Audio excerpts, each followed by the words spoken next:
morning, or good afternoon. And my name is Michael Stogner.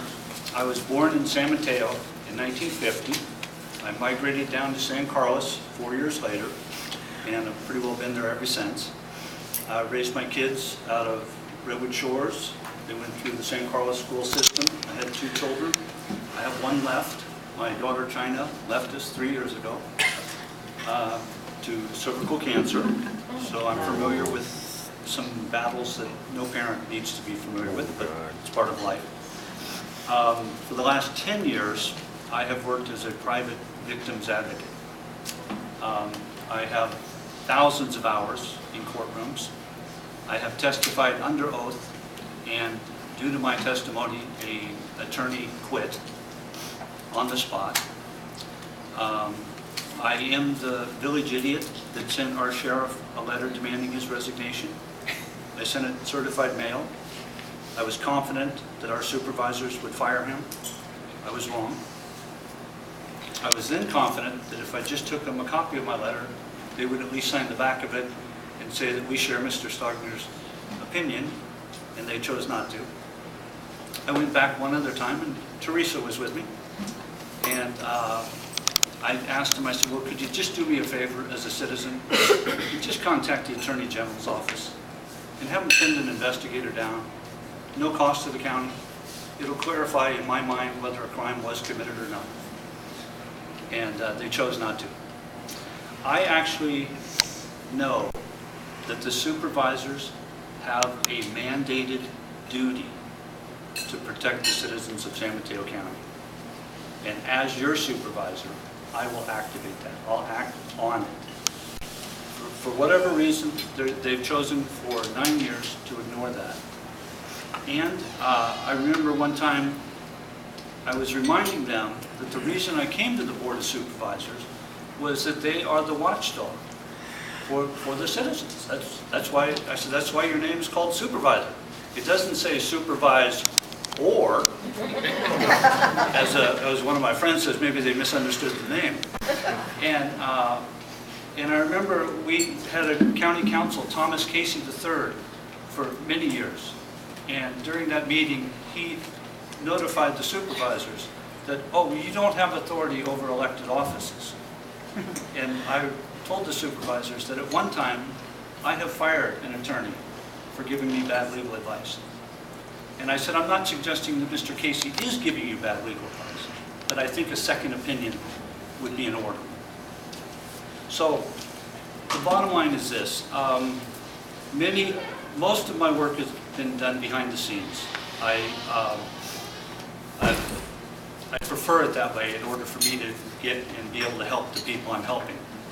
I can give you an example. Currently, right now, I'm responsible for the security of an 83-year-old Atherton woman who I've been working on her case for 3 years. And the Atherton Police Department investigated thoroughly on an elder abuse case and something called undue influence. And it has something to do with somewhere between $16 and $22 million. And she's 83. And her boyfriend's 53. And the Atherton Police Department thoroughly investigated it, came up with unfounded. And for any of you who've crossed what I call crossed the line or crossed the fence, and you do report allegations, let's turn off all of these phones, please. No, just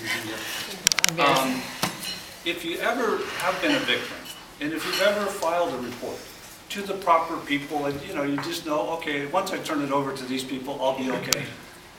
And then your report comes back unfounded. I personally say, don't worry about it. Come to me. Let's go figure it out. Because in this one case, police department found it to be unfounded, and our district attorney's office found it to be unfounded. Now I mentioned to them, I think you might have a conflict of interest here, so you might want to double check it. Well, they stayed with unfounded. And as it turned out, recently, less than 2 weeks ago, I found myself in the Superior Court in San Mateo County with 6 other very brave citizens, probably 8 or 10 attorneys, and a judge. And the judge said, I see substantial evidence of undue influence. And I just smiled and I thought, isn't this cool? That once we finally get to a judge, the judge sees it, just like the other citizens saw it, but the law enforcement agencies and the divisions that we expect to see it and do our work and protect us, they didn't see it for some reason. Now, I don't know why, and I don't care why. But I do know the woman's safe, her health is coming back. She was almost dead when we brought her to a hospital. And that story someday will come out. And I just like doing good stuff for people. I think as citizens, I think we owe it to each other. You need to study the county. Now, also, I have never run for any political office ever. Not in high school, nothing. I couldn't care less about politics. I'm not interested. You don't see any brochures about me. No website yet. I could care less. I just want to do what's best for this county. And I know that the supervisors do have the authority.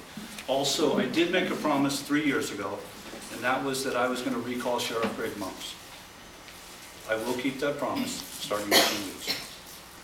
We now have a sheriff running unopposed, and I think unopposed is terrible for San Mateo County.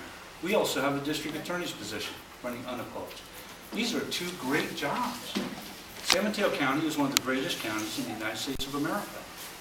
We pay well. These are powerful positions. How in the world can they run unopposed? How can we have 630 sheriff deputies and not one of them want to run against the sheriff? Right.